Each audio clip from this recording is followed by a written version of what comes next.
Hey YouTube, I figured I'd make my own video because I've seen so many encouraging videos on YouTube, and I figured I'd show you guys my lab. So, yeah, so my name is Chad. I've been doing this for 24 years. I work for a managed service provider, and my title is Senior Network Engineer, although sometimes it doesn't feel like it. I've worked for Comcast Managed Enterprise Services and a bunch of big companies. Like last year, I just did small contracts just to get a lot of exposure. And at some point last year, I got picked up by a managed service provider, and now I do consulting and a lot of router installs and network deployments, WAN, SD-WAN, and things like that. So, I haven't had a lab.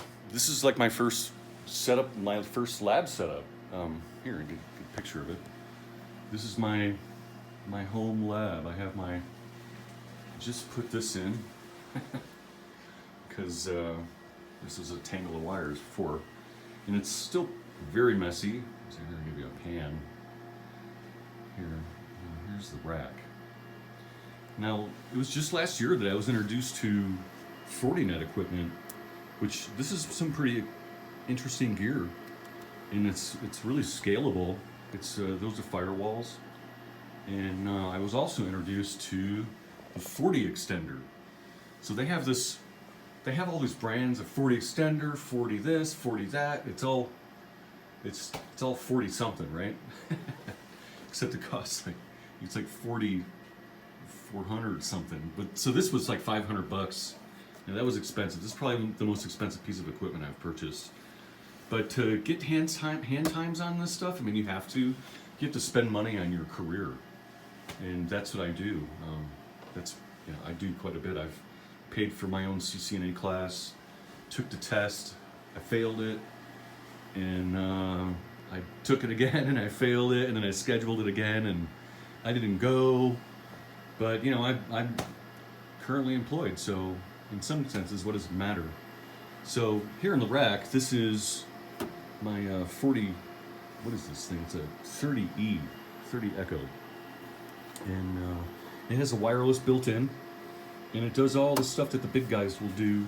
It just has a few less ports, like the 50 Delta has 2 WAN ports. You see this one, that one says WAN in there, but they're all interchangeable, right?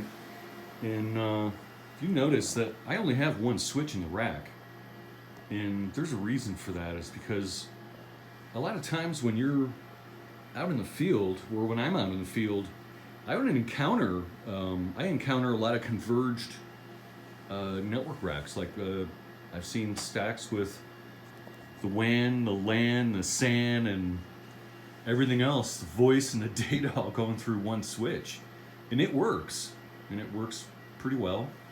So I've done pretty much a converged setup myself, and if you notice here, this is the WAN side of the switch, and this is the LAN side of the switch, and I carve this up depending on what I'm doing, and that's pretty much the only switch I use.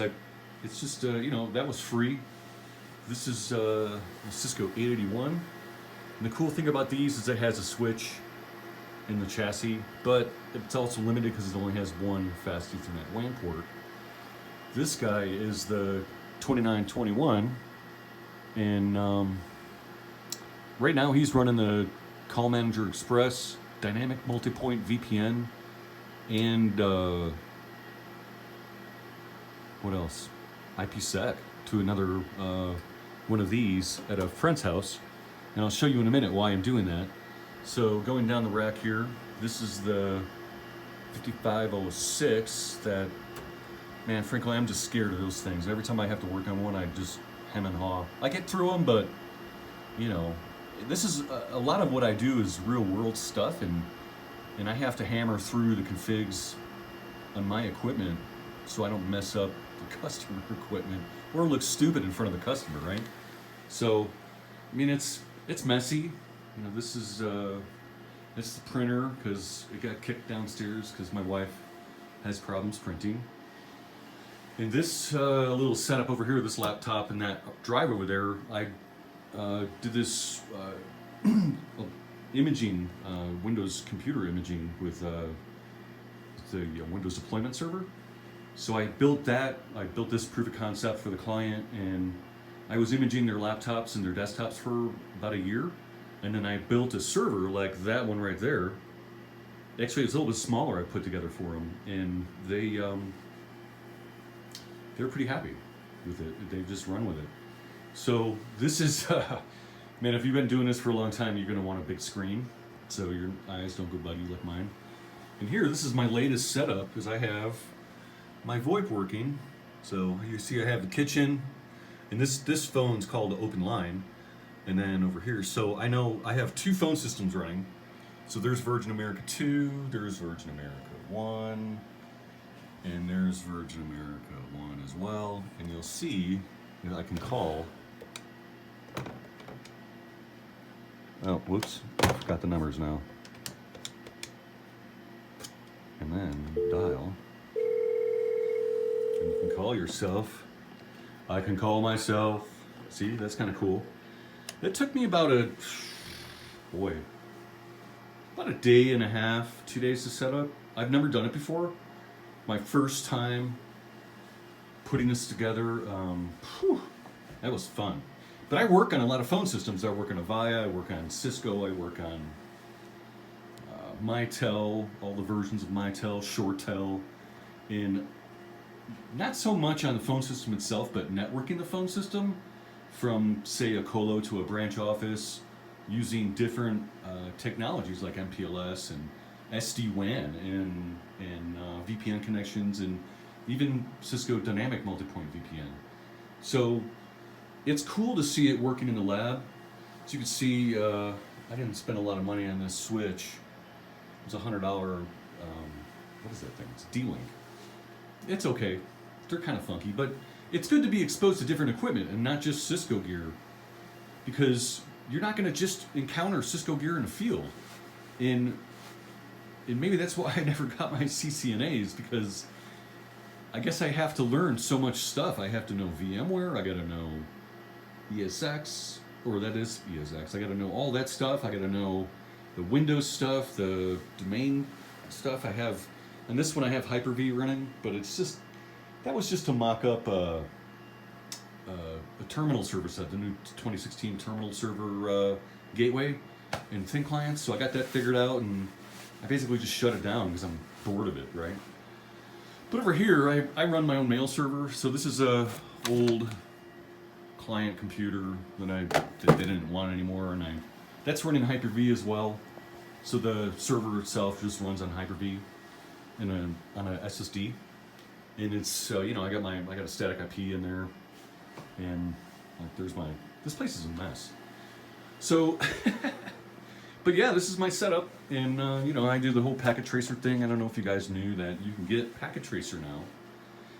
This is like the cloud, like that's running EIGRP, and those routers on the edge, those are running DMVPN without IPsec, because this version of packet tracer doesn't let you do IPsec.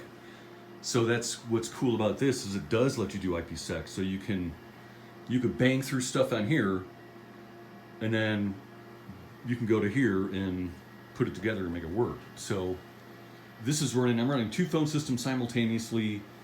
This one has, this server, or this router has VPN out to another FortiGate, and I have another phone at that guy's house. I'm calling it the Bro Network. And I buy this stuff. I buy my equipment from certification kits and a place called Rhino Technology, and on Amazon. Excuse me. On Amazon, they're called Core 4 Technologies, and they're basically not going to do you wrong. I bought one piece of equipment off of eBay, and I got burned. It was a switch, and this switch down here, I forget the name of it now. This guy right here is Nexus 3048 TP, and the reason I bought this is because it has 410 gig ports. So this is kind of comparable to the 3900 series Cisco Catalyst switch. But, you know, this one doesn't run, this old 3550 isn't 802.3 AF, so it won't run the phones. And, you know, this one is dead. That's actually a customer unit.